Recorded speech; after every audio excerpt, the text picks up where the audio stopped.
Welcome to the deep dive. Today we're tackling one of the really big subjects, I think, enduring suffering. Heavy stuff.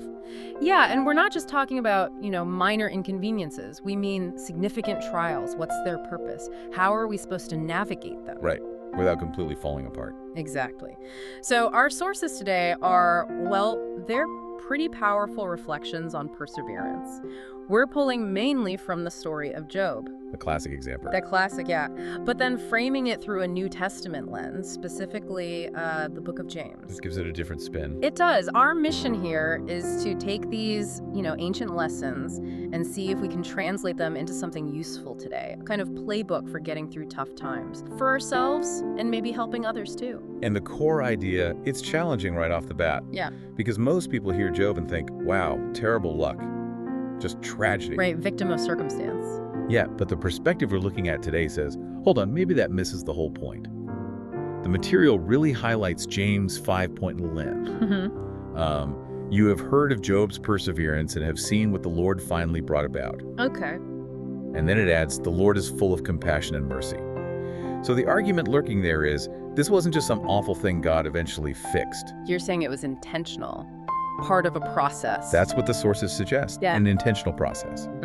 So the key thing isn't just how Job survived, but what was the meaning behind it all? What was God trying to accomplish? Okay, so that leads us straight to maybe the most sobering question the material throws out there right at the start. Which is, Are you prepared to suffer? Because if you buy into this view, these difficulties, these tests, they aren't just random bad luck. they might be ordained, part of something bigger.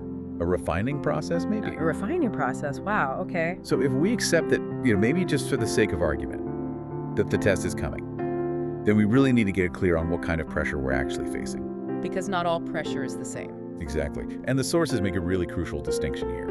It saves a lot of confusion, I think. It's the difference between a trial and a temptation. Okay, yeah, let's dig into that. Because we use those words almost interchangeably sometimes, don't we? We do. But here, they have opposite functions. Completely opposite. So break it down for us. Okay, think of it like this. God administers trials. These are tests, discipline.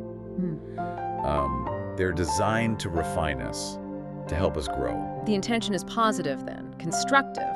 Always positive. A trial is never meant to crush you or make you fail. It's meant to strengthen you. It connects back to that idea that, God has a plan, maybe like Jeremiah 29-point listen suggests, a good plan. And even the tough stuff works towards that good. Okay, so trials come from a loving, disciplinary place for growth. Exactly. Now, flip side, the devil introduces temptations. Okay. Temptation. It only has one goal, to defeat you, to make you fail. So give me an example, the difference. All right. Facing a really tough challenge at work, maybe your business is struggling. That's the trial. The pressure is real. Right. Deciding to, say, cook the books or cut some illegal corners to get ahead, that's the temptation. Okay. Or things like, greed, maybe emotional infidelity when things are tough in a relationship, taking shortcuts at work, hoping nobody notices. That stuff. So temptation aims for failure. Trial aims for refinement. Precisely. That distinction is absolutely key. That really reframes things. Okay, so if God's focus is refinement through these trials, what does that refinement actually look like, feel like? The sources bring up that incredible metaphor from Job, right? Yeah, Job 23.0, it's stunning. He says, God knows the way I take. When he tests me, I will come forth as gold. Come forth as gold, the refiner's fire. That's it, the refiner's fire. And this gives us probably the single most important insight here.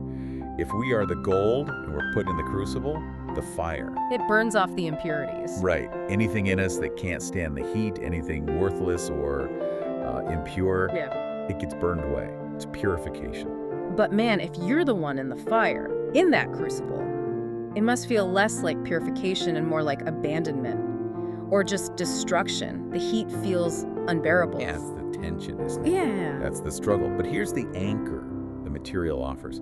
It's crucial. Okay. God controls the temperature of the crucible. That he's the one managing the heat. He's the expert metallurgist, you could say. He knows exactly how much heat is needed to purify this specific piece of gold. And critically, he won't let it get so hot that it destroys the gold itself. So the process is overseen. Managed from beginning to end. The trial is ordained, yes, but the severity, That's managed with compassion. It's not random, uncontrolled pain. Knowing that it's managed, not random, that provides a different kind of strength, I think, a foundation. It has to. Otherwise, how could you endure? Okay, let's bring it back to Job specifically then. His story as the big case study. What were those trials, those incredible losses, meant to achieve? Besides just Job's own refinement, was there more to it? The material suggests a dual purpose, actually. And this is where it becomes really practical for us today. Okay, two purposes. What are they? First one's pretty obvious. You study Job, you learn perseverance, how to endure your own trials, you watch him hang on somehow, and you learn resilience for your own life. Makes sense. Learn from the master endurer. Right, but the second goal, this one gets talked about way less, but it might be even more important for, like, community. Okay. You're also learning how to help others get through their trials. So my suffering isn't just about me. Not entirely. The world is just full of people going through intense stuff. God uses your experience in the fire, your refinement, to actually prepare you, to equip you to be a source of strength, of real, knowledgeable comfort for someone else down the road. So it's like training.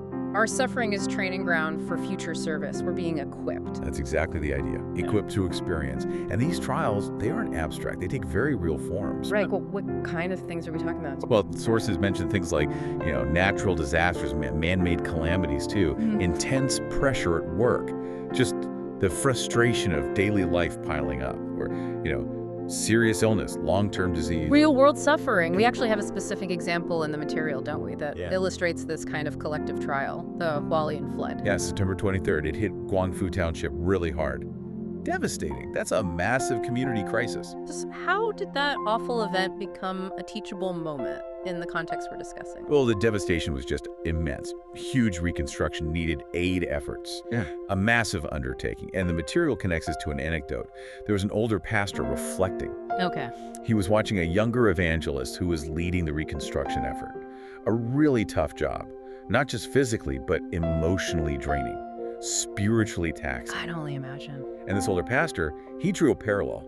He compared it to his own big challenge years before. He'd spent like a year and a half designing and building a new church. Also a huge undertaking. Huge. Endless planning, hitting roadblocks, constant pressure, managing people, resources. You know the drill. Right. So whether it's rebuilding after a flood or pushing through a massive, complex construction project, the process of overcoming that external challenge, the trial itself, that's where the spiritual discipline happens. That's the point. Yeah. The growth isn't just in the finished building or the cleaned up town. It's in the doing. It's in strengthening your faith, your love for others, building unity while you're going through the test. And that experience builds resilience, wisdom. And that wisdom, that resilience, it's not just for you. It's something you can then pour into the next person facing their own flood, their own overwhelming project. That perfectly connects the external pressure of the trial to the internal stuff, the commitment needed inside. Right. Because when we think about those temptations, the devil introduces, you mentioned cutting corners at work, or maybe emotional betrayal. Those often happen internally, right, in secret places. Usually, yeah, unseen moments. So how do we make sure we have the internal strength, the reserves, to fight those hidden battles while we're also dealing with a big external trial? This is where the sources bring up what they call the higher law. It's rooted in God's law. We follow the laws of the land, national regulations and all that. Sure. Pay your taxes, follow the rules. Right. But this higher law, it governs the unseen territory. Our thoughts, our real intentions, how we act when we think absolutely no one is watching. It's like integrity beyond just what's legally required. I'm thinking about that cutting corners example again, whether it's on a huge building project or just, fudging expenses a little. Yeah. That's a small temptation, testing that internal commitment. Exactly. It's a mini test of that higher standard. Yeah. And adhering to that standard is critical because the whole point of the refinement process, the desired outcome, is ultimately a pure heart and mind. Yeah, expressing reverence for God, not just in big declarations, but in all your conduct, your speech, everything. That internal purity, that commitment to the higher law, that's your armor. That's what keeps you steady when the really big impacts hit. So you can't wait until the floodwaters are rising to realize you should have reinforced the foundations of your house. Precisely. You said it perfectly. The material is basically challenging us, you, the listener, to equip yourself now through spiritual discipline in the normal times when things are relatively calm. Build the internal reserves. Yes. If you've maintained that spiritual vitality, if you've been living by that higher standard during peacetime, so to speak, then when you face what the sources call those high-intensity impacts, The big one. the trials that just rock your entire world, Yeah. you actually have the faith, the spiritual fortitude helped by the Holy Spirit. The sources emphasize to stand firm, to endure, to not just collapse or give up. So that quiet, maybe unseen daily discipline, it's not optional. It's essential preparation. It's everything. And the promise, woven through all this, Mhm. is that the Lord is faithful to the process, endurance through suffering.